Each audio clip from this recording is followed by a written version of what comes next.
Esta música personalmente me hace conectar con el misterio de una región del planeta directamente. Es la magia de la música que nos pone el compañero Yerey Martínez.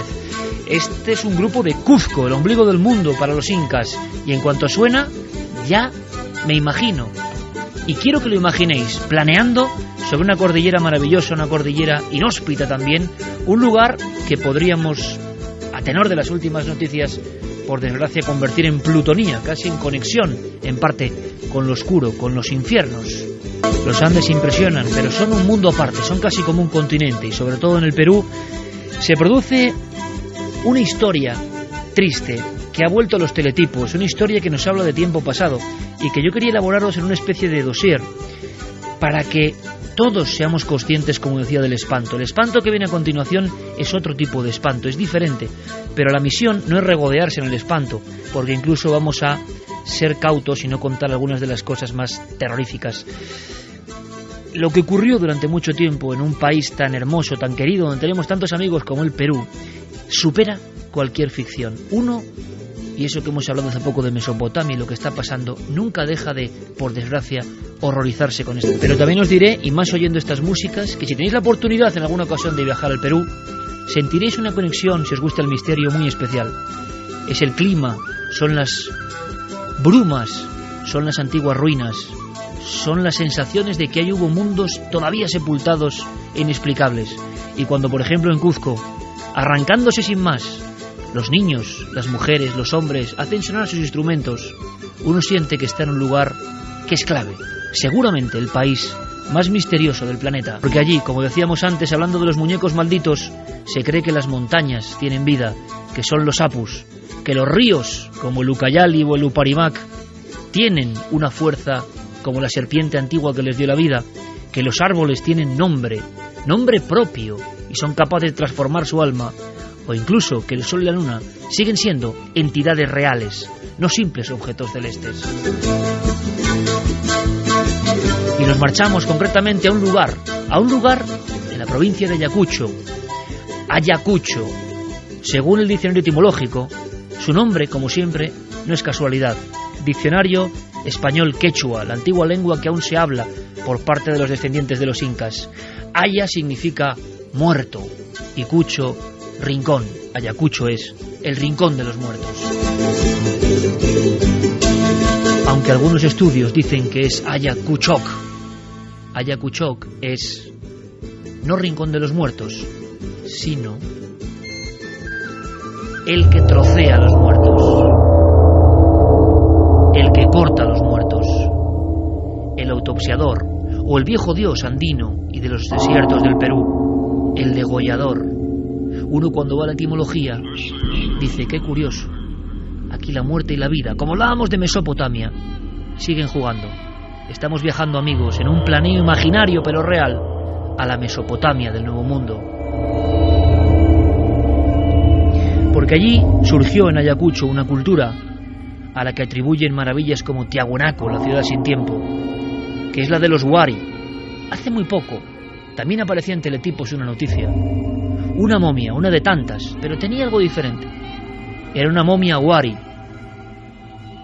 Muchos siglos la contemplaban. Era una mujer sentada en cuclillas, parecía una hechicera, tenía largas trenzas que bien seguido parece creciendo post-mortem. Y su máscara de oro tenía dos ojos, pero dos ojos desorbitados, dos ojos muy grandes, los ojos de aquel que ve más allá, en Ayacucho, el rincón de los muertos. Unos ojos que, según dijo algún arqueólogo un tanto espantado, parecían profetizar o augurar un terror indescriptible en esa misma tierra.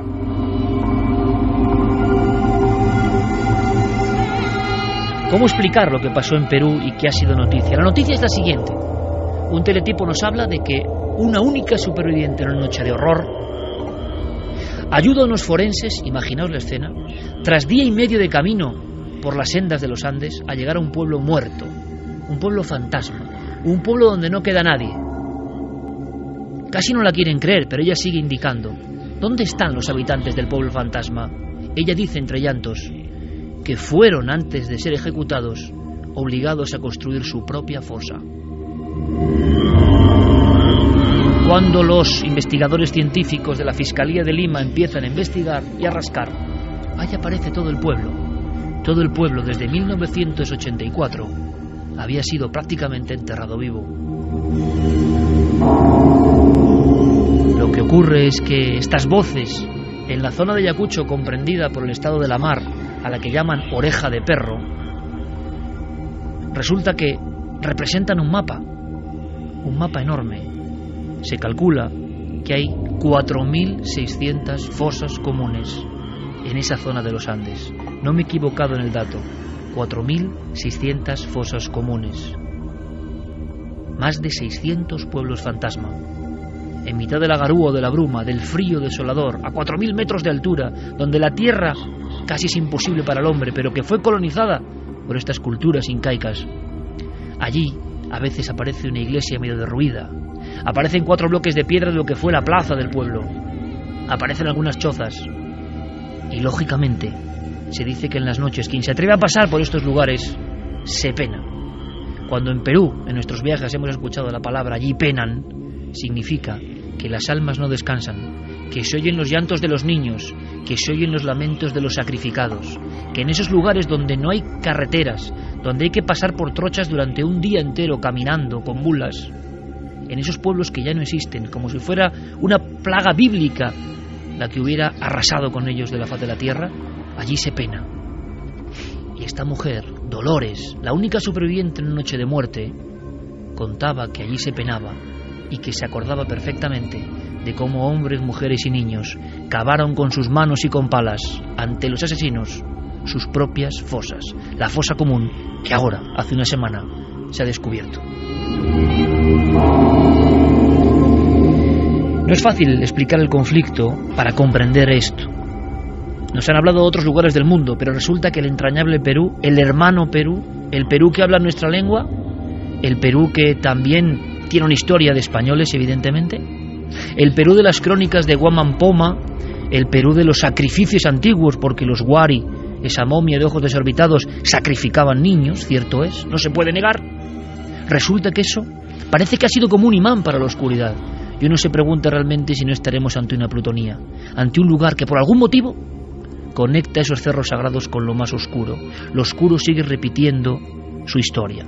Una historia que tiene voces anteriores, voces recogidos por madres y abuelas que recuerdan incluso lo que allí ocurrió. Y cuando lo cuentan, por ejemplo, en la carta de una madre de la única superviviente de otro de los pueblos fantasma, sobrecogen el alma. Son documentos reales, pero todo el mundo, durante 15 años, se mantuvo en silencio. Apenas esto no tuvo repercusión internacional. Había una serie de matanzas en los Andes, en la alta puna peruana, como nunca se han dado, creo yo, en otras partes del planeta. Decía Iván Tais, un gran escritor peruano, en su viaje y en su libro, un lugar llamado Oreja de Perro, que el sufrimiento debe ser como un mineral. Fijaos, ¿no? Qué metáfora. Como un mineral pesado. Algo que debería condensarse, quedarse en ciertos lugares. Él ha estado caminando por estos pueblos sin nombre, pueblos que perdieron la raíz hasta de su nombre, donde en ocasiones toda la población está en una fosa en mitad de la plaza. Fosas que siguen sin levantarse. ¿Qué ocurrió en el Perú desde 1982 hasta 1995? Cuando venían los militares, los niños tenían que estar calladitos, sin hacer bulla. Pero a veces el hambre, la sed, hacían que los niños lloren. Por eso los jefes de los senderistas ordenaron matar a todos los niños en Huertahuayco. A las mujeres les ordenaron matar a sus hijos, pero después ellos mismos los mataban ahorcándolos con soguillas. Y también con sus manos les aplastaban sus cuellitos. Las mamás no podían detenerlos porque también las amenazaban con matarlas. Solo lloraban de miedo. Otras se tapaban sus ojos mientras que a sus bebés los mataban. Cuando llegaron los militares, nos decían igual que los senderistas cuando iban a asesinar a alguien. A la mala hierba desde sus raíces debemos matar. El que llora es un terrorista y debe morir. A la mala hierba se le debe matar. Esa es la ley. Matar y matar. Y toditos calladitos, solo rogando a Dios que nos salve. ¿Qué pasó para que unas comunidades andinas pacíficas vivieran este terror? Es difícil explicarlo todavía hoy. Los amigos y compañeros peruanos aseguran que es un gran misterio histórico. Se ha hablado de otros puntos del planeta y sobre este no. Apareció hacia 1982 una agrupación de corte maoísta, comunista, que pretendía dar un cambio. Un día de ese año, en el pequeño pueblo de Chusi, hablamos siempre de comunidades muy pequeñas, apenas 4 casas de piedra y adobe, una iglesia, a veces en empalizadas, a veces en pendientes, donde la vida es muy complicada, donde cuesta respirar, donde la sangre se espesa a 4.000 metros de altura, sin comunicaciones. Hablaba Vargas Llosa del Perú no oficial, mientras en Lima, mientras en otras ciudades importantes, Trujillo, Arequipa, el Perú occidentalizado, se silenciaba todo lo que estaba ocurriendo en esta zona de los Andes, de los míticos Andes que todos tenemos en la cabeza. Allá había un auténtico genocidio, pero un genocidio, y esto lo digo casi como homenaje, donde los pequeños pobladores fueron masacrados por unos y por otros.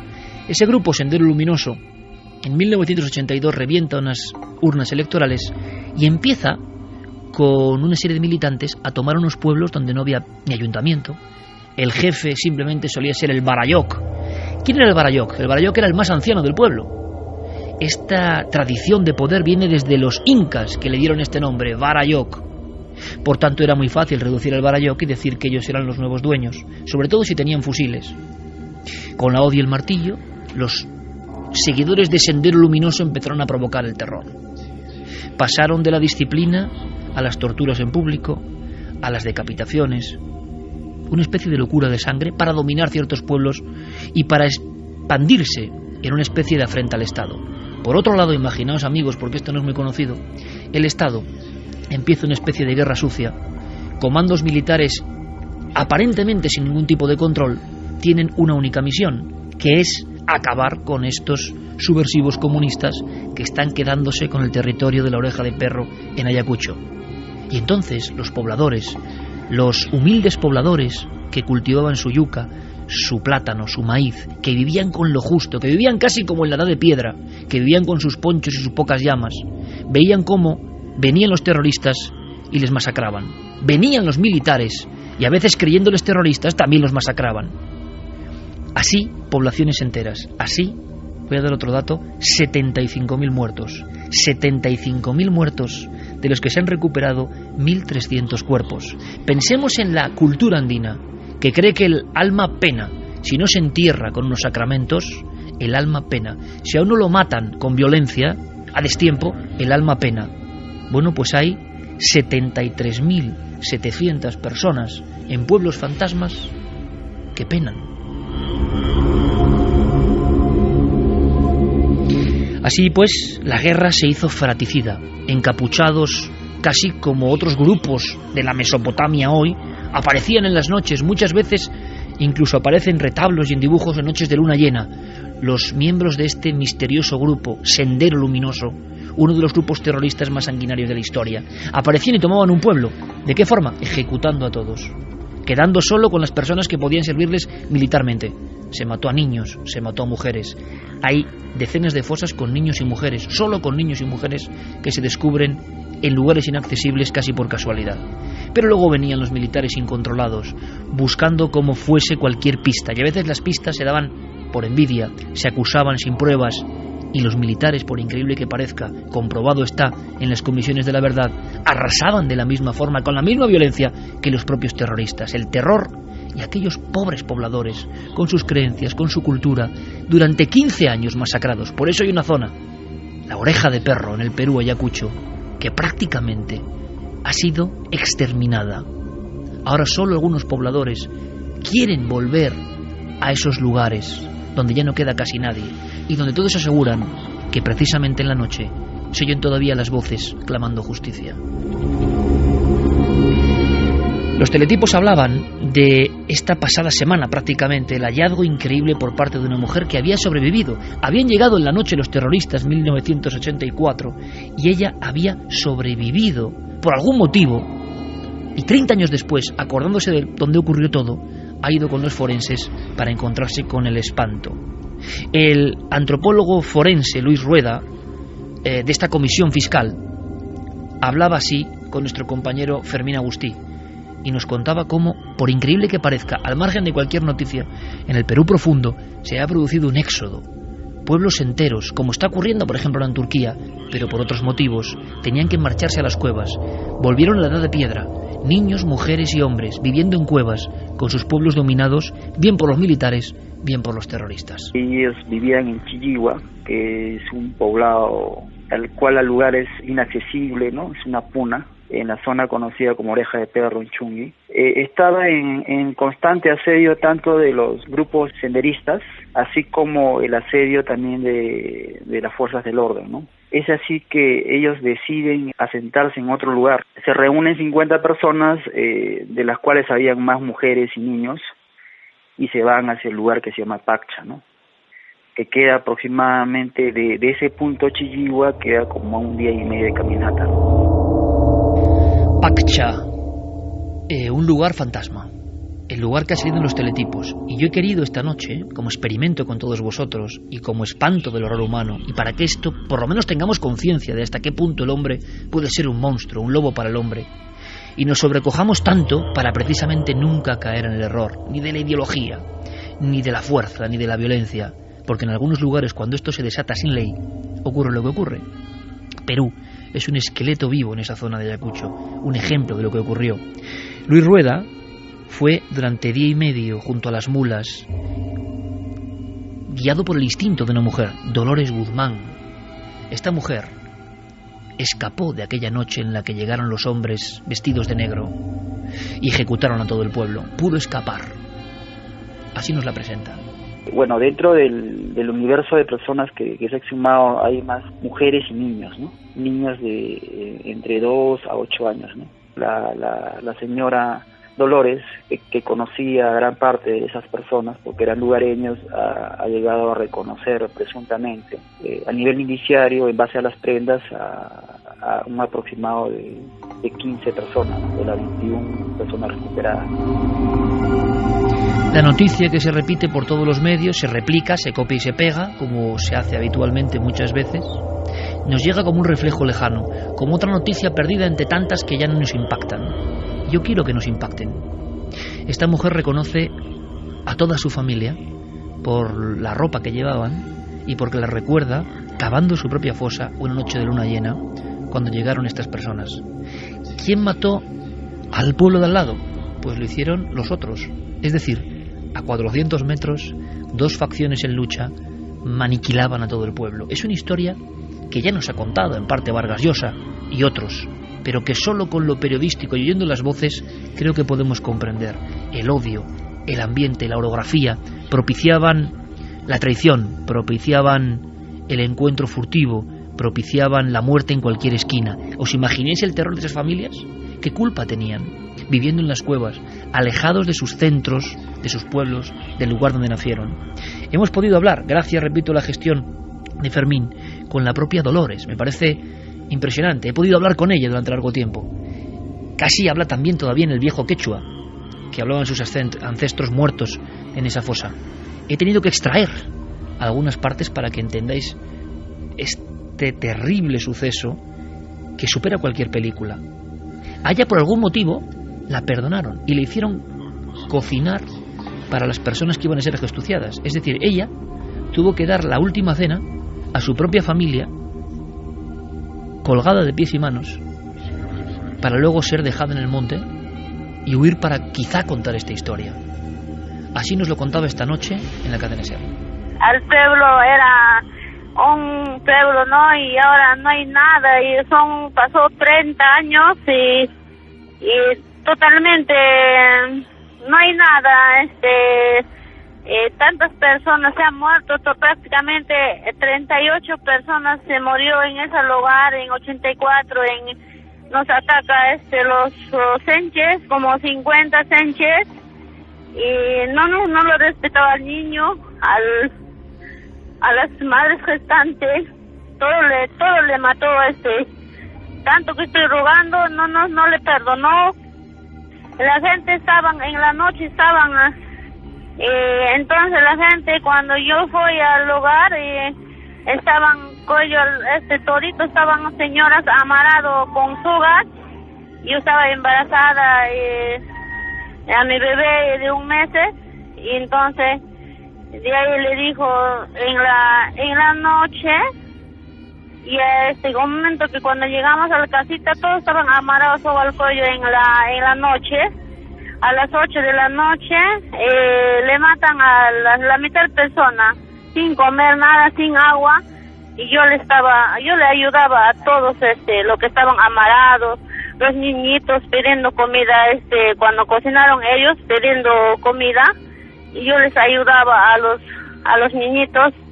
No, todos estaban amarrados, señor, todos estaban amarradas, todas las personas estaban amarradas, solamente los niñitos nomás caminaban, y los niñitos eran de 1 año, 2 años, 3 años, y eso yo le estaba cuidando los niños en una casa. Esta mujer que estamos escuchando fue perdonada por algún motivo que no acabamos de entender, soltada en la selva, en la puna andina, después de haber dejado allí su familia, amarrados dentro de una casa, la casa comunal. Siempre hay una casa tipo ayuntamiento, que son 4 paredes. ¿Por qué se hacía esto? ¿Por qué esta representación del horror? Una cosa es matar a alguien, inocentes como en este caso, y otra cosa es todo esto que estaba ocurriendo. Ella nos cuenta, como 30 años después, porque en sueños se le aparece, como nos contaba sus familiares, como les ocurre a muchas víctimas, que cuentan en el Perú a los fiscales, y los fiscales ponen cara de dónde vienen estas personas, ¿no? Cuentan que en la noche, que esto es increíble, dato que se toma como antropología, los muertos de los pueblos fantasmas de Ayacucho en Oreja de Perro se presentan para decir dónde están. Y entonces muchas personas se atreven a volver y a guiar a los científicos. La escena es de película. Y entonces, para el pasmo general, señalan un lugar donde ya ha crecido el matojo, donde visiblemente no hay nada, pero se ponen a escarbar y aparecen pueblos enteros. Esto le ocurrió a Dolores hace apenas una semana. Ha sido teletipo, pero es diferente vivirlo así. ¿Os imagináis a los científicos comprobando que lo que parecía una leyenda era verdad? Ah, sí, señor, sí, esa tiempo ya tenía 18 años, ya estaba embarazada. Ahí le perdí a mi esposo, y era mi pareja, ¿no? Y mi suegra con sus 5 hijos, mi suegra, ¿no? Y aparte sus familiares, total son 38 muertos, y ahora exhumados son 21 nomás, y no están restos. Eso nosotros queremos buscarlo, no sé, señor. Y yo me recuerdo que ese rato que mi cuñado tenía 17 años, el chibolo, al 17 años era mi cuñado, y encimita nomás estaba, señor, encimita nomás estaba mi cuñado. Entonces dije, con eso la segunda fosa, yo sé que encimita estaba mi cuñado, con eso me voy a identificar, pero le habían sacado un costadito, le habían tapado a mi cuñado, y yo me reconozco su polo en sus medias. Había personas adultas, como 5 personas, encimita nomás. Entonces ahí me reconozco mi suegra con su ropa, y otra persona en su ropa también. Mi tío, su hermano de mi suegra, le reconozco en su chompa, era color guinda, y los niños que mis cuñados eran más chiquitos, más abajo estaba, y seguían escarbando, ya mirándole eso ya te sientes mal, y totalmente, a pesar de que años ha pasado. Hay en otros lugares también, señor, sigue sacando, todavía hay 35 personas todavía para que pueden escarbar en la misma fosa. Los sueños, la intuición, las apariciones, las leyendas provocan que algunas personas se atrevan a volver al pueblo donde surgieron, de donde salieron aquella noche terrible, y estén dando datos precisos de una matanza que todavía sigue siendo un poco complicada de contar en Perú. Porque hubo guerra sucia y hubo este grupo subversivo que todavía tiene algunas unidades o personas que pretenden resucitarlo, porque les hablaban de que iban a acabar con los ricos. En aquel Perú profundo y profundamente pobre parecía una solución. Se pasó a los pocos días a la instrucción militarizada y después a los castigos ejemplarizantes. Aquel que tuviese un poco de tierra lo sacrificaban en vivo. Los relatos son tan crudos que es mejor ni contarlos, aunque a veces es la única forma de tomar conciencia de lo que ocurre. Nadie sabe por qué en esa espiral de terror en las noches, Sendero Luminoso subía a las personas y hacía las mayores barbaridades que nadie puede imaginar. Hubo artistas como Edilberto Jiménez que hacían los típicos retablos ayacuchanos. Son retablos donde a veces aparecen ánimas, calaveras, espíritus en los que ellos creen. También aparecen escenas religiosas. Edilberto, en esta época de terror, recorrió los pueblos e hizo de antropólogo. Habló con las personas. Lo que le estaban contando era tan increíble que empezó a diseñar sus propias creaciones artísticas. Creo que Diego Marañón está poniendo algunas en Nave del Misterio, ha colocado algunas fotografías en Nave del Misterio, o están haciéndolo, porque todo lo que yo cuente no alcanza el nivel de expresividad. Ejemplos: en el pueblo de Huertahuayco, toda la población, 150 personas fueron arrojadas al abismo, directamente. 150 personas fueron, por parte de Sendero Luminosa, niños, lactantes, arrojados en un abismo, se han encontrado ahí. Cuando Edilberto llega, ve los zapatos de los niños de hace 30 años y al lado calaveras humanas. En el pueblo de Acomarca, la población entera fue ahogada. La población entera fue ahogada. ¿Cuándo se ha visto esto? ¿Esto ocurre en las guerras intestinas y no se cuenta? Pero es que el mapa de esa zona del Perú está repleta de lugares que, si vagamos incluso por Google Earth, veremos pequeñas manchas de piedra que apenas se distinguen unas de otras. El mundo solo empezó a saber de esto en el año 83, cuando 8 periodistas, 8 corresponsales de diferentes medios peruanos fueron a un pueblo buscando información. Hubo una confusión, algo ocurrió, nunca se sabrá, pero los 8 periodistas aparecieron sin los ojos, con la lengua cortada, en sudarios blancos. Junto a ellos, no se va a olvidar de ello, una tinaja con sangre y con los sesos de uno de los periodistas. Vargas Llosa habló de un terrible ritual de exorcismo y de unas culturas tan primitivas que pensaban que un extranjero con una máquina de fotos, año 83, era una especie de enviado. Los confundieron con terroristas, nunca lo sabremos. Pero el suceso de enero del 83, en las laderas inhóspitas de una pequeña aldea muerta llamada Uchurajay, se convirtió como en el emblema de que algo estaba pasando, algo que ni siquiera en las opulentas mesas de Lima se conocía, una guerra encubierta. Eso ha seguido y seguido y seguido. Y había escenografías como la de Putis, donde en la locura decidieron matar la noche de Herodes a todos los niños, por un decreto, por un sometimiento al partido, decían. Si eras del partido y tenías que estar con nosotros, tenías que enfrentarte a los más duros sufrimientos. Por ejemplo, que matemos a todos los niños, incluidos los tuyos, en esta aldea. Y eso se está comprobando en la exhumación de las fosas. Edilberto vivió como una pesadilla. Este artesano ayacuchano, hemos podido hablar con él, ha hecho como antropólogo del misterio, porque ha sabido muchas historias de ánimas, de aparecidos.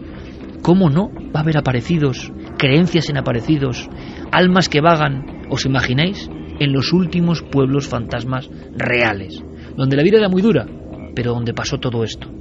Edilberto me lo contaba esta noche en la cadena SER. Nunca ha podido olvidarlo, las pesadillas le vuelven. Él solo puede hacer este tipo de arte ya. Las manos no le dan, como alfarero, como creador, para otra cosa. Ha convertido su arte en denunciar lo que pasó durante 15 años. 75.000 muertos, 15.000 desaparecidos. Lo increíble es que no hablamos de militares contra militares. La inmensa mayoría son mujeres y niños. La pesadilla es cómo asesinaron a los niños, ¿no? Cómo obligaron a sus padres a asesinar, degollar a sus propios hijos, ¿no? Las propias madres, con temor a la muerte, tenían que degollar. Eso obligado por miembros del Sendero Luminoso. Capaz, existen fosas de niños, es increíble. Nosotros, niños que han sido arrojados a los ríos, niños que han sido degollados con las propias manos, niños que han sido también ejecutados con soguillas. Entonces eso es un horror grande, ¿no? A uno le duele, inocentes que hayan sido asesinados sin esa barbarie, ¿no? El propio Adalberto, vagando por estos pueblos, no podía creerlo. Pensaba que podían ser exageraciones. Familias enteras, generaciones enteras. ¿Cómo es posible que del odio y la batalla se pase a tomar como objeto a una persona? Esto nos tendría que hacer reflexionar, porque está en el germen de todos los confrontamientos. el otro no vale nada, que el ser humano no vale nada.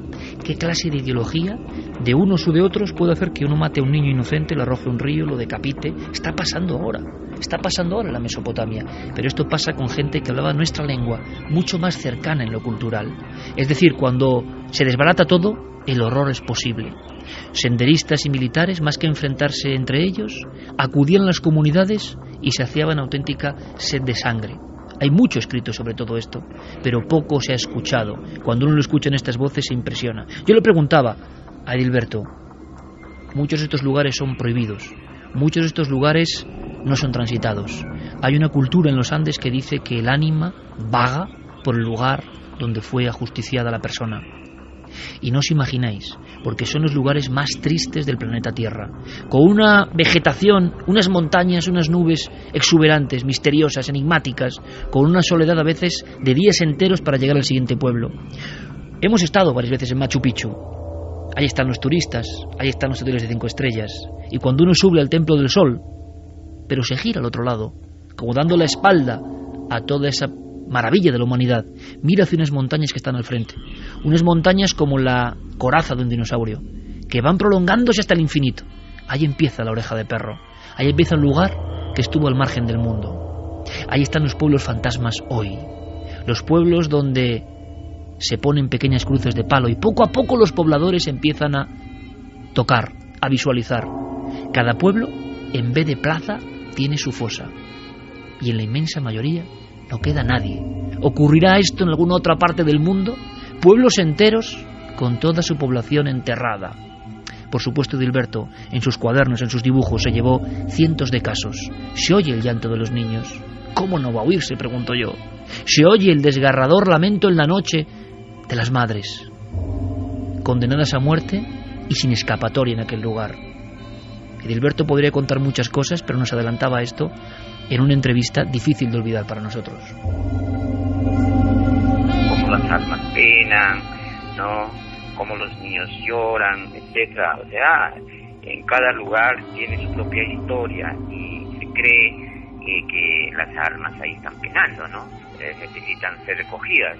Imagínate, ellos siguen soñando, los muertos le están diciendo a las mujeres, por ejemplo, a sus familiares, estoy en una zona, estoy dentro de los celos, estoy al lado de una capulla, me está haciendo frío, no quiero que me cubras. Entonces son historias que como les revela a sus familiares. Lo alucinante es que en pleno 2014, cuando surge este teletipo, entre otras muchas cosas, de que un pueblo fantasma ha aparecido en Perú y nos quedamos con esa imagen, no profundizamos, no comprendemos lo que hubo ahí. Ahora, Edilberto ha conocido a muchos supervivientes, a veces a alguien podía esconderse. ¿Os imagináis una niña, como en el caso de Totora? De todo el pueblo sobrevive una niña que se ha quedado junto a un río, y ella es la que cuenta el horror, pero tiene que pasar jornadas para huir de esos pueblos, para llegar a un lugar donde no la vayan a matar. Y cuando lo logra, casi nadie puede creer lo que está contando. Ejecuciones sumarias y no quedar nadie. Y por supuesto, ese lugar queda vetado, misterioso. No se puede volver porque se tiene temor a los que fueron ajusticiados.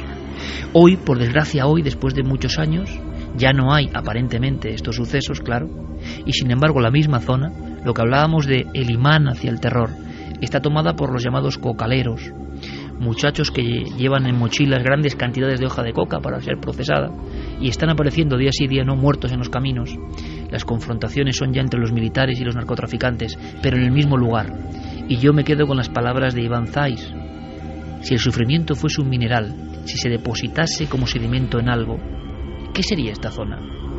Con 73.000 muertos bajo el suelo, pensemos, y la mayoría niños y mujeres inocentes. ¿Cómo no se va a poder sentir ahí algo terrible? Lo terrible no es simplemente para causar morbosidad o espanto, porque no voy a contar lo que hacían con muchas víctimas, que es indescriptible, indescriptible, porque viene escenificación del terror. La pregunta es, ¿nos da una lección esto? ¿Nos da una enseñanza esto? ¿El ser humano aparentemente normal de aquellos pueblos enloqueció repentinamente? El hombre lobo para el hombre, a veces detrás de un teletipo y toda una historia, y a veces nosotros tenemos que contar algunas historias para que seamos conscientes, para que no solo sean una hoja volandera. Esto ocurrió en los años del terror, entre Sendero Luminoso y los militares incontrolados, en un lugar llamado Oreja de Perro, Ayacucho. Quizá podéis investigar y podáis ver que por mucho que nos asombre el ser humano, siempre hay un paso más, siempre hay algo terrible. Yo espero que el siguiente viaje sea mucho más luminoso y no sea hacia un lugar con apariencia bondadosa y mágica, pero con un trasfondo de plutonía auténticamente infernal.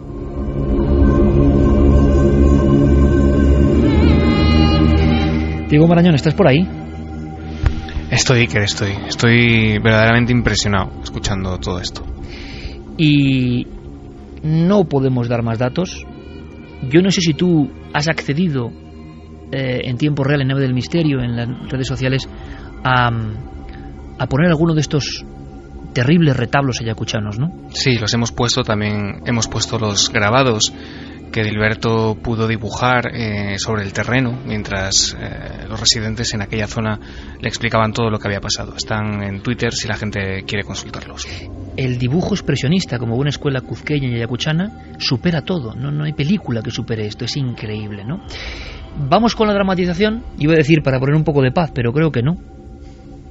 ¿Vamos con la dramatización, Diego? Vamos allá, vamos a escucharla. Ocurrió en Salamanca. Está basado en unos sucesos que tuvieron lugar en Peñaranda de Bracamonte, en una zona de viviendas unifamiliares de una barriada, y los protagonistas fueron 3 chicos. La dramatización se ajusta bastante, excepto en algunos nombres. Luego te explicaré por qué los he cambiado. Y lo que vamos a escuchar es exactamente lo que ocurrió, unas sesiones de Ouija y acontecimientos que desde luego les cambiaron la vida a todos. Pues prácticamente vamos a acabar esta hora con esta dramatización, y a la vuelta, después del doble informativo, del informativo especial de hoy, nos sacarás de dudas, sobre todo que estén atentos al final también, ¿verdad? Eso Hay es. una sorpresa extraña incrustada ahí. Un pequeño homenaje. Dramatización de Diego Marañón para Milenio 3. Los 3 jóvenes avanzaban lentamente, sorteando los restos desperdigados de una actividad que en aquel verano de 1992 se antojaba ya lejana en el tiempo. El polvo que levantaban al caminar provocaba que los rayos de sol que se colaban por los huecos de ladrillo dibujasen líneas luminosas a su paso. Es que nadie piensa ayudarme. Marta se dio la vuelta de inmediato y comprobó cómo la silla de ruedas en la que se desplazaba Luis se había quedado atascada entre 2 de los tablones de madera del suelo. Ya salió el gruñón. Espera, exagerado, ya voy. Imagino que no hará falta avisar a la grúa. ¿Me estás tomando el pelo? Me gustaría verte a ti aquí sentada, esquivando toda esta porquería. Si estuvieras tú en mi situación... Ya empezamos. No, claro, desde ahí se ve todo muy fácil. Oye, ya basta, ¿eh? ¿Qué? Lo que oye es suficiente. Oye, no tengo la culpa, nadie la tiene, asúmelo de una vez, ha pasado 1 año. Lo que te ocurrió fue un accidente. Eso en lo que estás sentado es una silla de ruedas, sí, pero estás aquí con nosotros, haciendo exactamente lo mismo que el resto. Así que deja de compadecerte de una vez, o por lo menos no lo pagues conmigo. No puedes reprocharme nada. Oye, lo siento, es que a veces esto me supera. Lo sé, tranquilo, no pasa nada. Vamos, ya estamos llegando. Y mi padre acaba de poner aire acondicionado en casa, con el frío que hace siempre en este caserón. Lo que deberíamos haber hecho es mudarnos aquí. Pablo, otro de los chicos, se bajó las mangas de la camisa que hasta entonces llevaba remangadas. Sí, parece increíble que estemos en agosto. Por lo menos debe haber unos 10 grados menos que en la calle. ¿Y eso? Ni idea. Parece alguna pieza metálica. Ha salido de aquel hueco. Esperad. Era el gato de Ramiro, el hombre que vive enfrente. También se ha debido colar para aliviarse del calor. Pues me ha dado un susto de muerte. Y a mí, si esto nos pasa de noche, yo no lo cuento. Venga, vamos. Ya sabéis a lo que hemos venido. Los chicos siguieron avanzando por el enorme pasillo. Al fondo, ante ellos, aparecía la puerta que daba a la sala principal. Oye, ¿tú crees que pudo haber algún tipo de sugestión? ¿A qué te refieres? El gato era de verdad, te lo aseguro. No, hablo de lo que le pasó a Susana. Quizá deberíamos olvidarnos de esto. Luis detuvo por un instante su silla de ruedas y bajó la mirada. El grupo no siempre había constado de 3 personas. Hacía unos meses, Susana, una amiga de la infancia con la que habían compartido muchas tardes como aquella, Había tenido un accidente en su casa, rompiéndose el cuello. El joven borró súbitamente la sonrisa de su cara, recordando por unos instantes el rostro de la chica. Susana se resbaló, eso es todo. Eso dijeron, pero desde que esa tal Laura le empezó a dar mensajes a través de la Ouija, estaba como obsesionada. Ya no parecía ella. Vamos, lo sabes tan bien como yo. Olvídalo. Nosotros somos los que tenemos el control de esto, ¿de acuerdo, chicos? ¿Quién tiene la grabadora? Yo. Está aquí, en mi mochila. Pues venga, no perdáis tiempo. Marta, ayúdame a girar para colocarme en la mesa y saca las velas. Y el tablero del cajón. En el último año, aquella reunión semanal se había convertido en una cita ineludible, representando una especie de adicción a lo desconocido. Aparentemente, la entidad que se manifestaba a través del desgastado tablero de plástico era siempre la misma. Decía llamarse Laura. Los jóvenes sabían perfectamente el camino a seguir, aunque esta vez querían dar un paso más en sus experimentos. ¿Ya está grabando? Sí, desde hace unos segundos. He visto hacer estas cosas en televisión. Puede que con un poco de suerte. A veces creo que estamos locos. Venga, vamos allá. Poned vuestros dedos en la moneda, como siempre. Los jóvenes obedecieron, repitiendo aquella suerte de ritual tan familiar para ellos. Todos conocían el procedimiento. Laura, queremos contactar contigo. ¿Estás ahí? La moneda que servía de improvisado máster no se movió ni un milímetro. Laura, si estás ahí, dinos algo. Ya se mueve. Se está moviendo. Los dedos de los chicos, apoyados levemente en aquel trozo de metal, comenzaron a moverse con rapidez por el tablero. Hola. Laura, ¿eres tú? Sí. N O G R A B E I S. La moneda se detuvo súbitamente. No grabéis. Venga ya, ¿cómo lo sabe? No puede ser. Un escalofrío recorrió en aquel instante a todos los integrantes de la sesión. Lo que se deducía de aquellas dos palabras sobrepasaba los límites de la comprensión. Fuese lo que fuese, viniese de donde viniese, la fuerza que movía la moneda sabía que estaban experimentando con la grabadora. Era como si estuviese allí mismo, entre ellos, observándolos. Ya basta, yo lo dejo. ¿A dónde vas? ¿Es que no has leído? Esto ya no tiene gracia. Hace tiempo que dejó de tenerla. No quiero seguir, se acabó. Venga, no llevamos ni un minuto. Me da igual. Si queréis continuar, allá vosotros, pero no contéis conmigo. Vale, tú ganas. Lo dejamos por hoy. No hablo solo de hoy. Yo no volveré a hacer esto. Pablo, para la grabadora y rebobina, anda. A ver si hemos cazado algo. Pablo obedeció. Tal y como había visto en la televisión, había llegado la hora de comprobar si la grabación había obtenido algún resultado. El botón de retroceso del viejo aparato le pareció más resistente que nunca. Al llegar al comienzo de la cinta, pulsó play. Allá va. Espero que Laura tenga una voz bonita. Laura, si estás ahí, dinos algo. Ya se mueve. Se está moviendo. Hola. Laura. Os mataré. Moriréis todos. ¡Páralo! ¡Para eso de una vez!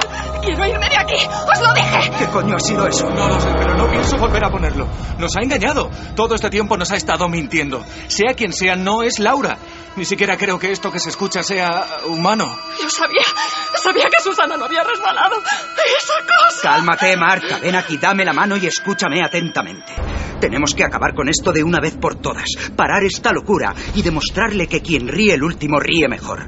Ha estado jugando con nosotros. Así que vamos a ser nosotros quienes tengamos la última palabra. Esa cosa, como tú dices, vamos a mandarla al infierno. La joven abrió los ojos con una mueca de estupefacción. No podía creer lo que estaba oyendo. Una última vez los tres juntos por Susana. Marta fundió sus ojos en la mirada de Luis. Aturdida y sin ser del todo consciente de lo que estaba ocurriendo, la joven aceptó sentarse con sus compañeros alrededor del tablero para cerrar de una vez por todas aquella puerta que habían abierto mucho tiempo atrás. Su dedo temblaba al acercarse a la moneda. Me dirijo a quien ha estado mintiéndonos todos estos meses. ¿Estás ahí? Sí. ¿Tuviste algo que ver con la muerte de Susana? Sí. ¡Dios! No, no os dejéis asustar. Es justo lo que pretende. ¿Quieres hacernos daño a nosotros? Sí. ¿Y cómo piensas hacerlo? Hoy acaba todo. L O V E R A S. Lo verás. Los jóvenes se miraron entre sí, buscando una explicación que ninguno de ellos parecía tener. La sensación de frío se acrecentó. ¿Lo verás? ¿De qué hablas? ¿Qué veré? T U F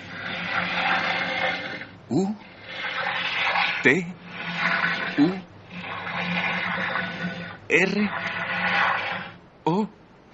¿Tu futuro? Una silla se desplazó en aquel momento por el suelo de madera, bloqueando la puerta por la que habían entrado en la casa.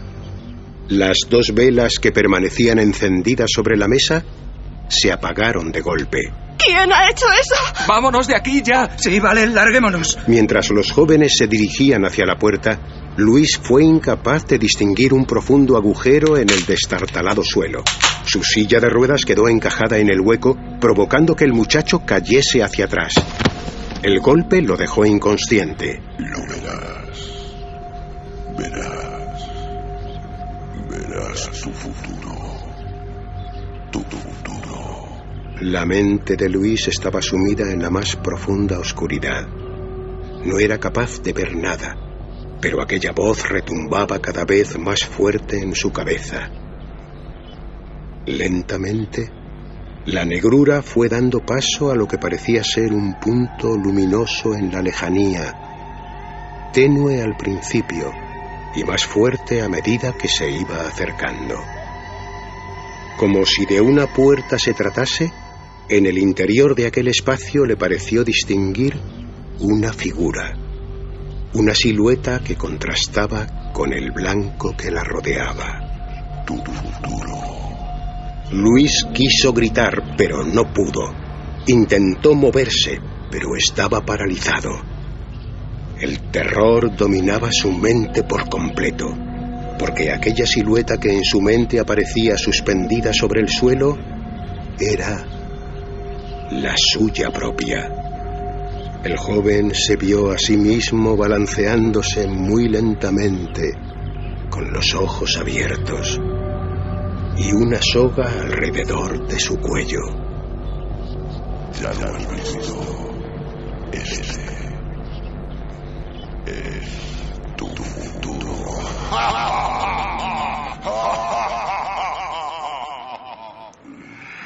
Ya vuelve en sí. Luis, ¿estás bien? ¿Puedes oírme? Mi cabeza. Salgamos de aquí. Hay que llevarlo al hospital ahora mismo. Ayúdame a cargarlo. Sí, espera. Vamos. Sin embargo, tengamos en cuenta algo. Una persona sola en su casa, con un ataque de miedo, con un ataque de terror pánico, puede llegar a morir. Es decir, que llevamos dentro una fuerza destructora, cuya primera víctima somos nosotros. Y a veces hay inconscientes que matan.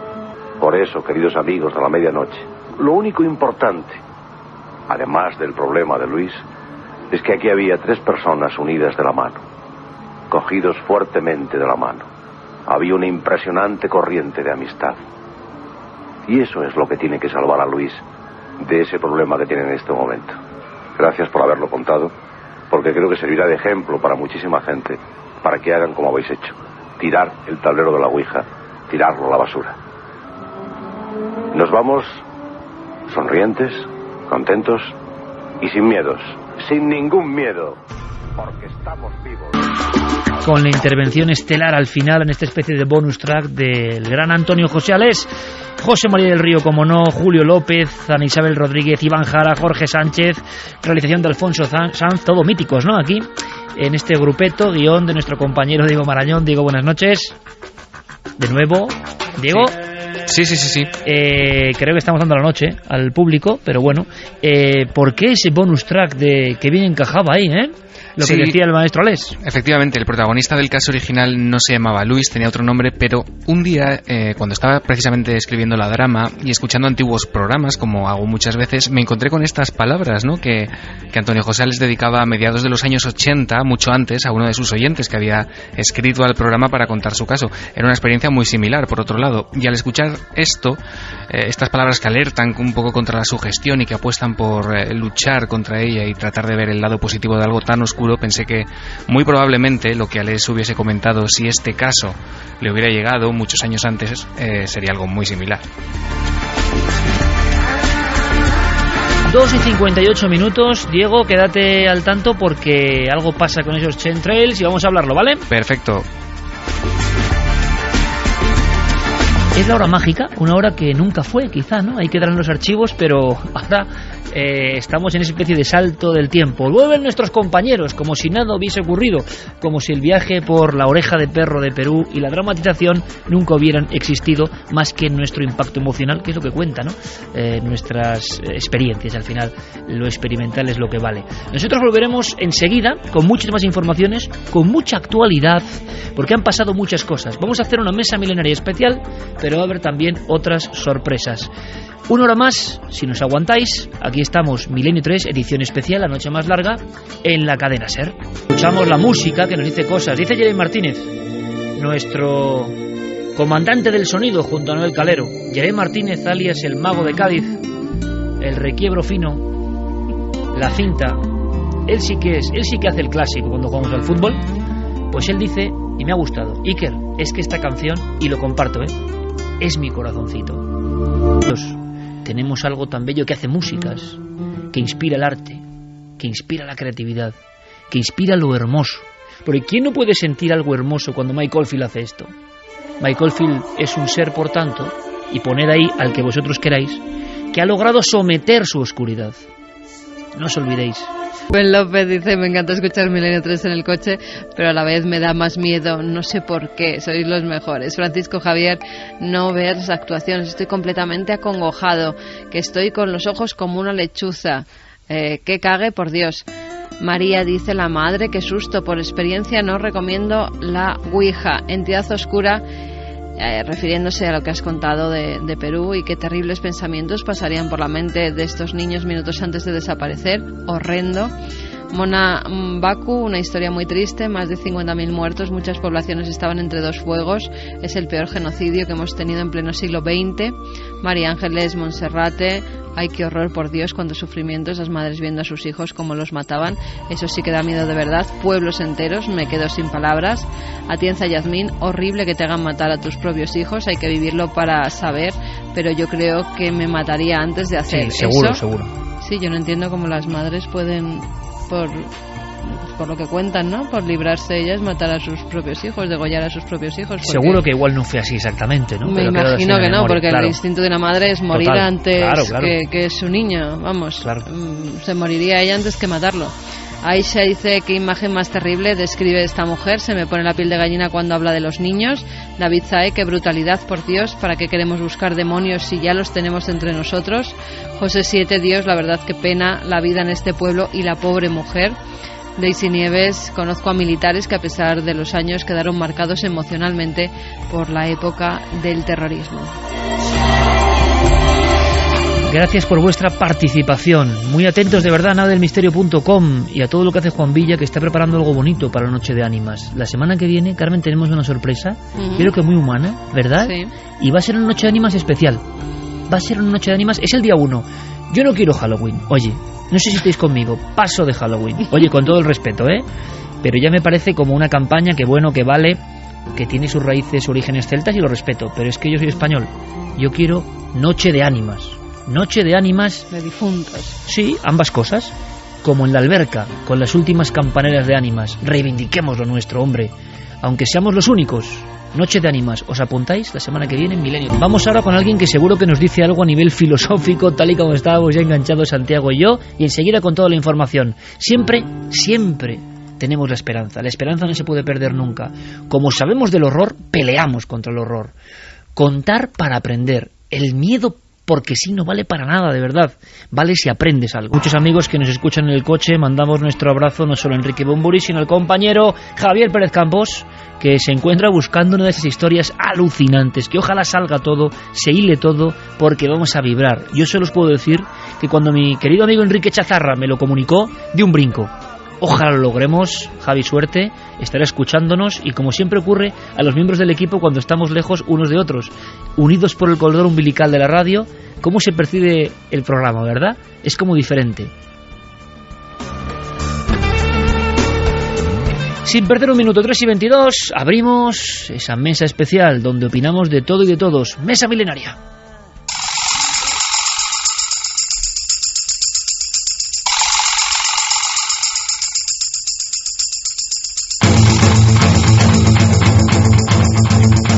Que, por cierto, Carmen, ya para poner la guinda al niño marinero, o sea, que a mí se me ha quedado en el inconsciente, o sea, es que yo, voy a decirlo, no sé si lo he dicho ya, lo tenía aquí, tenías tú como una fotocopia, sí.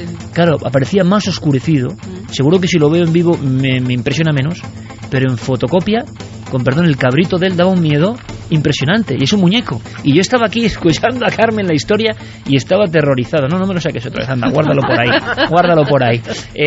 Tiene ojos como negros, y se habla de unos niños de ojos negros. Javier estaba empeñado, yo esto lo veía como pura leyenda urbana, pero no sé, siguen con la historia. ¿Qué ha pasado?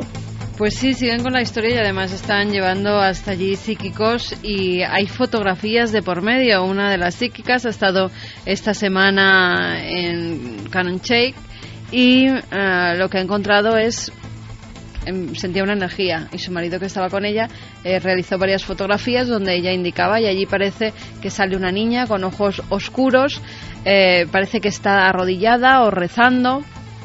Ha puesto la foto a disposición de todo el mundo que la quiera analizar, porque dice que ella es sensitiva, que lleva 45 años de profesión, que ha encontrado incluso a desaparecidos, y que esta niña, a ella no le dan los datos de que fuera un asesinato que se cometió allí. Al parecer, todo el mundo identificaba a los niños de los ojos negros con 3 niños que desaparecieron, en concreto una de ellas, una pequeña de 7 años que se llamaba Christine, incluso otros mediums dieron ese nombre, pero esta mujer dice que parece una niña que murió por viruela o por alguna enfermedad de la época, de los años 30 más o menos, por el traje con el que veía a la niña. Ahora se están analizando las fotografías y también están yendo numerosos grupos de investigadores paranormales, porque los avistamientos se siguen dando, se siguen viendo esos niños con las cuencas de los ojos negras o vacías, y al parecer, según todos los sensitivos que han estado por la zona del bosque donde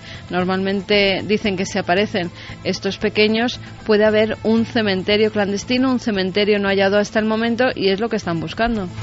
Para mí sigue teniendo todos los elementos de la leyenda urbana, pero seguiremos muy atentos. Leyenda urbana lo que también, sí que es cierto, ¿sí? Iker, perdona, es que la persona que fue encarcelada y juzgada como el asesino de esa niña pequeña, de Christine, justamente este año ha muerto en prisión, y justamente este año, después de 3 décadas, después de 30 años, es cuando vuelven a aparecerse esos niños de los ojos negros.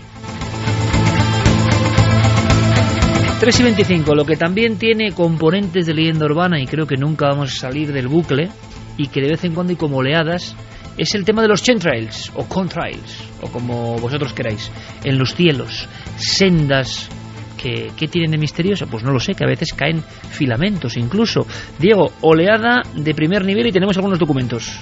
Ha sido una semana curiosa en ese sentido, porque hasta el correo de la nave han llegado un montón de testimonios y fotografías, sobre todo, de estas supuestas estelas. Han llegado de todas partes del país, Iker, y si quieres, a modo de ejemplo, te voy a poner el testimonio de uno de esos oyentes que nos llamaba. Es Jordi, desde Barcelona, y él nos contaba esto. Fue a principios de mes, si no recuerdo mal, sobre el día 9, como todas las mañanas que salgo de casa, que voy hasta el trabajo en bicicleta, y en esto que me paro en el semáforo en una gran avenida que hay aquí en Barcelona, Avenida Meridiana, que se llama, es una de las arterias principales de salidas de Barcelona, y parado en el semáforo, pues esto que miras al cielo y vi un montón de trazas como de cuadrículas, de rastros de avión.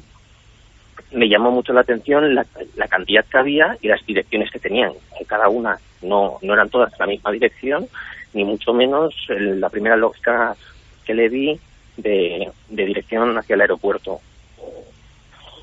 Y lo más raro es que justamente vi dos que estaban en activo, o sea que se veían perfectamente en pequeñito los dos aviones que iban en paralelo, uno más adelantado que el otro, pero en paralelo.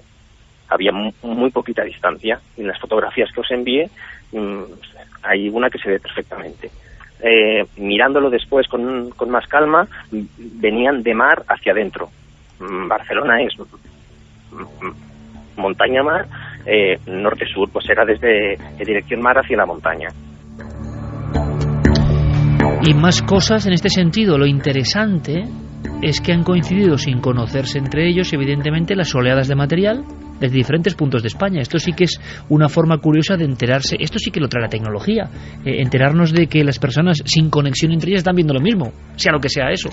Sí, si quieres te pongo algunos ejemplos de lo que nos ha llegado Iker. Por ejemplo, hace un par de semanas Óscar Jiménez nos escribía desde Valladolid. Él nos contaba que la actividad de aviones que desprenden chemtrails es muy habitual en su zona y que concretamente nos detallaba cómo el pasado 4 de octubre sobre las 11 de la noche se dio cuenta que estaban cayendo del cielo lo que parecían esos filamentos, ¿no?, con aspecto de fibras de algodón o tela de araña, esa especie de hebras de las que hemos hablado ya en Cuarto Milenio. Pero hay más. Desde Gerona se ponía también en contacto con nosotros Aitor. Él nos contaba que el 16 de octubre se había dado cuenta sobre las 12:30 del mediodía de la presencia de diversos vuelos que se estaban desplazando más rápido y más bajo de lo normal y que dejaban también este tipo de estelas a su paso. Lo más extraño, en todo caso, llegó 15 minutos más tarde, cuando Aitor empezó a ver una especie de polímeros también a modo de telas de araña cayendo del cielo, y comentaba que había intentado coger algunos para hacerles una foto y mandárnosla, pero que se deshacían al tocarlos, cosa que le asustó. Un clásico, de todas formas, compañeros. Sí, se apartó de ello.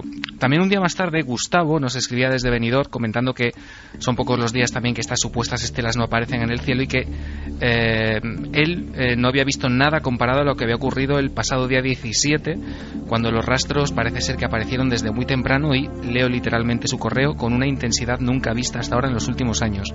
Ese mismo día, el día 17, desde Ibiza, un oyente nos escribía para contarnos que se estaban viendo muchas de esas estelas en distintas direcciones en los cielos de Ibiza, y este amigo además aportaba un dato que él de alguna forma y que relacionaba con el asunto y que es muy curioso, y es que este último año en Ibiza se está registrando uno de los índices de pluviosidad más bajos de la historia, con un 62% menos de lluvia de lo que sería normal. Bueno, son solo algunos ejemplos. Nos han llegado comunicaciones desde lugares como Castellón, Tarragona, Jaén, Málaga, Albacete, Lleida, Navarra, Valencia, Segovia, Madrid, Cantabria y varios desde Zaragoza, Alicante y Barcelona. Precisamente desde Barcelona nos escribía Natalia, con la que también hemos hablado, para comentarnos lo que ella pudo observar el pasado fin de semana en los cielos de un pueblo al que ella acude habitualmente. Está a unos 50 kilómetros de la capital. Pues a ver, sí, no, te decía que, como te digo, hemos podido hablar con ella y lo que nos ha contado es cuanto menos sorprendente. Ahora sí. Pues a ver, yo vivo a 15 kilómetros del aeropuerto del Prat de Barcelona. Y mira que veo vuelos cada día y todo, y sí que últimamente llevo varios años siguiendo el tema chemtrails y veo que hay bastante cantidad cada día, ¿no? Pero es que otro día me sorprendí porque yo tengo una casa en la que me he criado toda la vida, que está a 50 kilómetros de Barcelona, que nunca ha habido tráfico aéreo.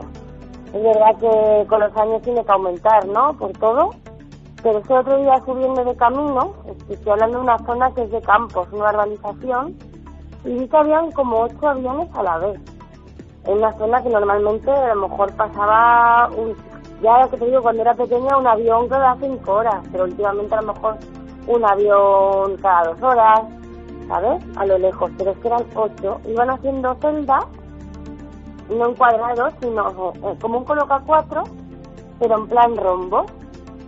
Y claro, es una casa que tengo en el campo y estoy al aire libre, estuve 4 horas al aire libre, iba observando, siempre me ha gustado observar, y veía cómo esas celdas se iban ensanchando iban formando nubes en un cielo despejado con sol, y se iba formando nubes y el cielo encapotándose. Entonces, claro, últimamente veo viendo mucho esto y veo muchas teorías que hablan de muchas cosas, pero es que en ese país, aparte de vuestros programas, es que de este tema no se habla para nada. Bueno, pues como ves, Natalia, aquí sí hablamos, y hablamos con total honestidad, compañeros, porque yo con este tema es que ya no sé dónde quedarme. Estoy recordando ahora lo que analizó Luis Alamancos y que tenía fibras, lo recordaba Diego Marañón, que parecían de origen no animal, no biológico. Sin embargo, claro, ahí está la duda, esas fibras estaban ya en el suelo, ¿no? Entonces, ¿venían del aire realmente?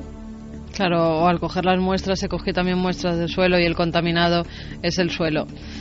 Como se deshacen, es que es muy difícil. Claro, lo que es verdad es que desde siempre, y tú lo sabes bien, en temas como Fátima y apariciones marianas, siempre se ha relacionado la aparición de cosas insólitas. No había época ovni o época aviones que contaminaban, entre comillas, o nos fumigaban, ¿no? Sea verdad o no.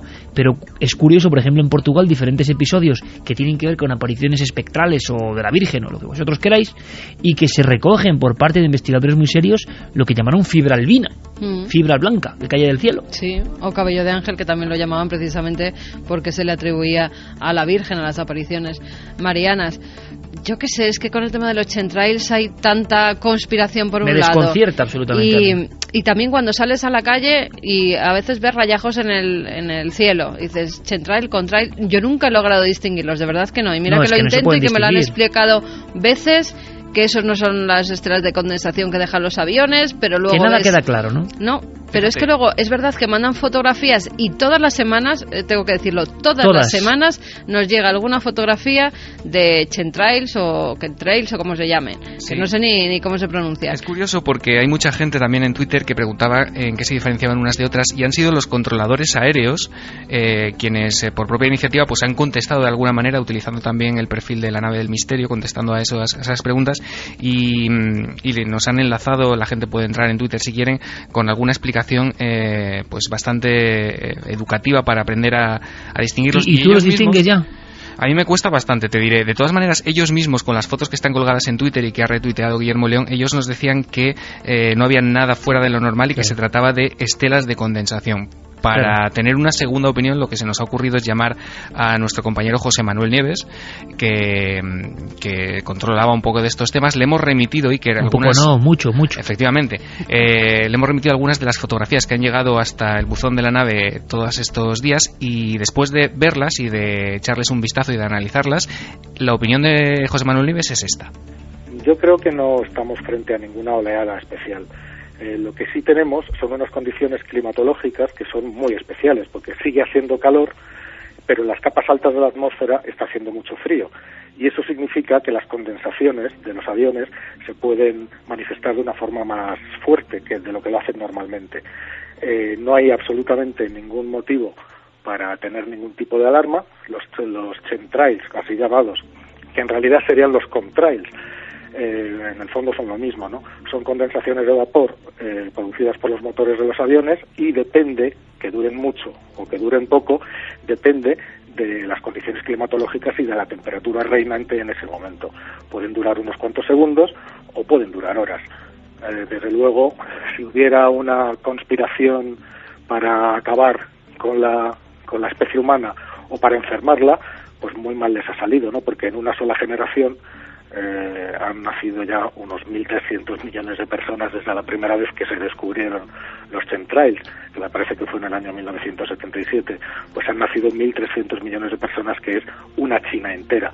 O sea que mala conspiración sería, porque no estaría teniendo ningún éxito. Y además, a las alturas a las que se producen estas condensaciones, sería inviable colocar o sembrar cualquier tipo de producto químico, porque no llegaría al suelo, como muy bien saben los que se dedican profesionalmente a fumigar campos o a apagar incendios, que lo tienen que hacer desde muy poquitos metros de altitud y no a 10.000 metros ni a 12.000 metros, que es donde se producen estas estelas de vapor.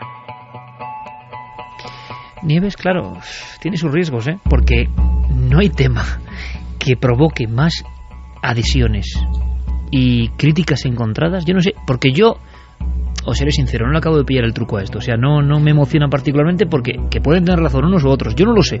Lo que sí que hago es hablar, que es lo que no hace, como decía Natalia, el medio convencional. Yo hablo de esto, pero es que nunca sé con qué quedarme. No acabo de entender muy bien el misterio. Puede que haya algo de verdad, porque del ser humano me lo espero absolutamente todo. Pero lo que sí me sorprende, compañeros, es la cantidad de observadores de chemtrails que hay, de cazadores de chemtrails, de la voluntad que le ponen a esto. Esa voluntad se convierte a veces en odio al que discrepa, ojo, cualquiera que diga que los chemtrails no son todos chemtrails ya está en contra ya forma parte de la conspiración. Y uno dice, hombre, tan sencillas, si sois conspirativos o conspiradores, o estáis para denunciar la conspiración, tan fácil es vuestro juego, no sé. Me sorprende porque este tema, que es como tan lejano, por altura incluso y por poca claridad en mi opinión personal, ¿por qué enerva tanto a la gente a un lado y a otro? Es curioso. Es curioso porque estamos hablando posiblemente de algo que puede ver todo el mundo. Como es algo que puede ver todo el mundo, es algo que puede prestarse a malas interpretaciones. Desde luego, un testimonio... Yo siempre he tenido la mente Está Clara mostrando de su móvil una foto con chemtrails o comtrails. Pero claro, eso, ¿por qué no van a ser dos aviones? Es que yo no lo entiendo. Clara, no lo entiendo. Un avión ha dejado hace unos minutos en Estela y otro otra. Es que no lo entiendo. O sea, ¿qué misterio hay en dos estelas? O a veces son nubes, porque hay nubes tan raras también, que si lenticulares, que si no sé qué. Pero te quiero decir, ya, claro, estamos todos con el ojo avizor y hay veces que hay rejillas que llaman la atención. Eso es, yo me iba precisamente al testimonio del primer oyente. Claro, este señor sale, según nos cuenta, en bicicleta todos los días por la misma zona. Si ve algo que le llama la atención, es que no lo ha visto en los otros 200 días que ha salido en bicicleta por su zona. Si eso encima, pongamos que es Pero ¿hasta qué punto la alarma general del tema hace que la gente esté especialmente sensible a mirar al cielo y a ver cosas que es que antes no se daba cuenta porque no miraba? Lo pregunto, como abogado del diablo. Yo he visto cosas, he visto fotografiadas cosas, ahora ya si dudamos de los testimonios fotográficos, es otra cosa, que me cuesta asumirlas como no provocadas. Es decir, a mí me cuesta asumir eso, que de repente las líneas aéreas decidan que 15 o 20 aviones entrecrucen sus trayectorias para formar un tablero de ajedrez. No me lo acabo de... Pero si tú con nuestro amigo, por ejemplo, Miguel Ángel Ruiz, ves una planilla de algunas zonas de España, ¿cuántas líneas hay que surcan? Se cruzan todas. Es que se cruzan todas. Sí, pero lo que te quiero decir es... O sea, tú lo ves eso y dices, normal, si un día hace más frío, queda eso condensado. Digo yo, que no lo sé, que luego me van a apedrear a mí. Sí, pero un espacio del cielo... Concreto. Pues claro, las rutas. Sí. No, pero las rutas que hacen cuadrículas por toda España. 7 paralelas en una dirección y 7 en perfecto ángulo recto, formando cuadraditos en la otra. O que de repente un avión se vuelva loco y en mitad del campo empieza a hacer espirales. Pero es otra cosa, en mitad del campo avionetas. A mí los aviones tan altos porque... Diego, concretamente en Castellón, había movida gorda últimamente con el tema de las nubes, difuminadores de nubes, creadores de nubes, todo eso sí que tiene un mundo paralelo. Claro. Y que cuidado que es potente, ¿no? De eso hemos visto imágenes. Claro, es que eso sí que es realidad, ¿no? Pero claro, a tanta altura yo no sé qué efectividad tiene. En Castellón hace 2 semanas estaba abierta la investigación por parte del Seprona, efectivamente. Y sería muy prolijo hablarlo, pero ya te he dicho que siempre he tenido la mentalidad abierta, y cuando se me empezó a torcer la aguja de la balanza hacia el lado de los conspiranoicos, es cuando empecé a profundizar. ¿Se te ha torcido la balanza hacia los conspiranoicos? Sí. Tú eras muy escéptico con este tema en concreto. Y lo era porque no veía, me pasaba como lo que hablábamos antes, no veía el porqué. Es decir, no veía la razón, no veía la explicación, no veía qué había detrás, hasta que empecé a leer y a leer no en foros conspiranoicos, sino en revistas científicas, en sitios entre comillas serios, sobre un concepto que es geoingeniería. O sea, de repente esparcir cosas en la atmósfera para que produzcan en el clima determinados efectos. ¿Y crees que de verdad si hubiese chemtrails lo harían de forma tan evidente? ¿Los amigos de la conspiración, que siempre todo está en secreto y lo harían en mitad del cielo de Barcelona? Es que tampoco... Bueno, el cielo está arriba, ahí... Tenemos conspiraciones delante de las narices y... Ya, cierto, Sí, sin duda. En fin, seguiremos atentos. Gracias a toda esa gente a todo ese público, a todos esos seguidores que nos envíen sus fotos, porque seguramente igual un día yo me quedo del guindo y digo, pues sí, es así. De momento es que no lo sé, simplemente no lo sé. De verdad, no formo parte de ni la conspiración ni de la anticonspiración.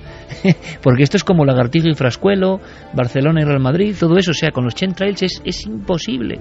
Es imposible no quedar ahí. Bueno, yo es que no lo sé. Lo que sí sé es que esta misma semana se ha muerto un personaje que tiene mucho que ver con lo que hablábamos del vudú, que tiene mucho que ver con la magia simpática, que también deja en mantillas a la pura ficción. La propia vida de esta saga familiar es eso, de película de terror.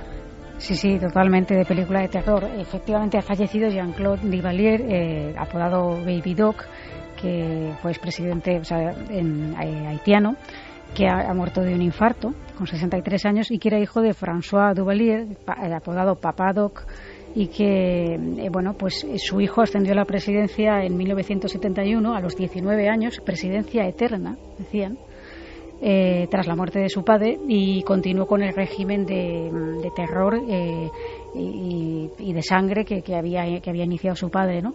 Y que se cree que pues entre ambos le costó la vida alrededor de unos 40.000 haitianos, ¿no? Duvalier, hijo, nació en Puerto Príncipe, aunque descendía, igual que la estirpe familiar, de esclavos negros.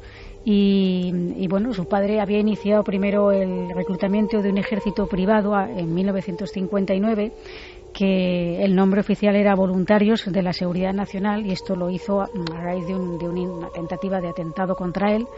Y en teoría este ejército luego se conocía popularmente como Tonton Macuts, que son los tíos del saco, que ya el nombre... Los hombres del saco, realmente. Del saco, sí. Pero convertidos en realidad. Convertidos en realidad, que cogieron este nombre porque eran capaces en realidad de hacer desaparecer un personaje del vudú, ¿no? Que capaz de hacer desaparecer a cualquiera, ¿no? Cosa que literalmente se cumplía en cuanto había algún opositor a Duvalier, ya fuera periodista o de cualquier alta esfera, pues lo que hacía era o detenerle o a veces asesinarlo, ¿no? Y hacerlo ¿Vudú y canibalismo se ha hablado de esto, Clara? Sí, de hecho Duvalier padre pues fue un poco quien abogó porque se introdujera el vudú, digamos que era público y notorio entre el pueblo, pero estaba realmente prohibido. Y pues lo primero que hizo fue introducir el vudú como conducirlo como religión, digamos, oficial, y para ello, dentro de esta policía secreta, nombró a comandante en jefe a un bokor, a un brujo negro haitiano llamado Zachary Delba, que era muy respetado y temido en Puerto Príncipe. Y pues esta guardia profesional lo que hacía era, como eran voluntarios, no cobraban teóricamente nada, entonces claro, se ganaban la vida a base de extorsión al pueblo llano, de secuestros, de palizas, etcétera, y también utilizando el miedo a través del vudú, concretamente de la rama negra, en el sentido de que, como sabían que ellos creían en esto, pues era la forma mejor de temorizarlos, era que mandara a un comandante en jefe que era un bokor, ¿no? Y la verdad es que la historia de la saga familiar es tremenda. Cuando ya murió, como decimos, su padre y tomó el control el hijo, pues siguió con esas prácticas que era básicamente robar al pueblo, así tal cual, y quedarse con el dinero que había de ayudas externas humanitarias para la población de Haití, y hacer negocios de todo tipo, sacar cuentas en Suiza. Y mantenerse ahí, que es lo curioso. Mantenerse ahí hasta que ya una revuelta tremenda que hubo en el año 86 tuvo que huir al exilio, pero eso sí, primero hizo una fiesta de despedida en su mansión, una fiesta por todo lo alto, y después pues tomó un avión militar estadounidense, haciendo antes una parada para desenterrar los restos de su padre en una oscura ceremonia de vudú, llevárselos consigo, y marcharse a la Costa Azul, donde permaneció allí 25 años y luego tuvo la desfachatez de volver al país. Lo que yo no sé es cómo, una vez que volvió en el año 2011, solamente tras una breve detención bajo los cargos de corrupción, robo y apropiación indebida de fondos públicos, fue puesto en libertad, se encerró en su casa y estuvo ahí tan ricamente enriqueciéndose con nuevos negocios, y nunca llegó a ser sometido a juicio.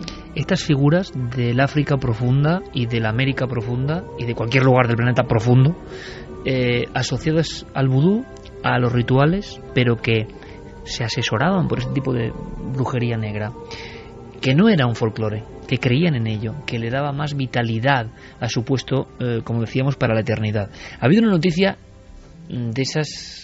Tenemos además la oportunidad de hablar con un corresponsal enviado en Bolivia, de esas que, bueno, en fin, yo sé que la noche ha ido un poco cruda, pero esto ya supera todo lo imaginable y ha pasado esta semana en la selva boliviana. Así es, Iker. Se ha conocido esta semana que Serafín Leronate, que es una especie de chamán, ha sido acusado de matar a un hombre que tuvo un accidente de avioneta. El piloto se llamaba Teddy Becerra, tiene un accidente en la selva boliviana, se le rompen los dos brazos, sale a pedir ayuda y se encuentra con Serafín Lero. Y lo que hace este hombre, en vez de ayudarle, pues es matarle y además practicar canibalismo con él. Juan Antonio Sanz, que está en Bolivia, está allí trabajando de corresponsal, nos cuenta cómo ha sucedido todo. El suceso ha ocurrido en el departamento del río Beni, uno de los más grandes de Bolivia. Ocurrió realmente hace 5 meses, pero es ahora cuando se han sabido todos los detalles, gracias a los testimonios de unos indígenas Chiman, que es una de las etnias de esa zona. Una avioneta pilotada por el capitán Teddy Becerra se estrelló. El capitán, el piloto, pudo sobrevivir, pero con los brazos rotos. Pidió al parecer ayuda a Serafín Leronate, un indígena del lugar, quien, sospechando que podría tener la avioneta muchos más valores del dinero que le estaba ofreciendo el capitán, lo mató. Lo enterró, después volvió a su aldea en las cercanías de Puchisama, a orillas del río Manique, en ese territorio indígena Chimán, y al cabo de unas horas volvió con unos acompañantes, habría desenterrado al capitán, y allí mismo practicó una serie de rituales y devoró el corazón y la lengua del... Sí, podría hablar y podría revelar dónde está el cadáver, porque hasta el momento no ha sido encontrado. Después de las declaraciones, porque incluso se lo contó a su propia familia, y decía que lo había hecho para que le respetaran en la comunidad, que había cometido ese asesinato y canibalismo con este hombre que tan solo pedía su ayuda, pues que lo hizo para tener cierto estatus dentro de la sociedad. Pero al parecer esto sobre espíritus y seres extraños en la selva boliviana es más común de lo que se cree. Incluso Juan Antonio Sanz, nuestro corresponsal, nos cuenta cómo él, adentrándose en la selva, ha podido conocer historias parecidas. Hace aproximadamente un año, en septiembre, tuve la oportunidad de viajar por el norte de Bolivia, también en una zona muy selvática, y allí mismo los habitantes nos hablaban de unos seres que vivían en las profundidades del bosque, los enanos, que eran humanos, pero que de vez en cuando también se llevaban a mujeres y niños, y a los niños, según contaban, los devoraban. El departamento de Beni es una zona muy inaccesible en Bolivia, llena de selvas, algunas de ellas primigenias, donde ni siquiera los primeros exploradores europeos, españoles, se atrevieron a marchar.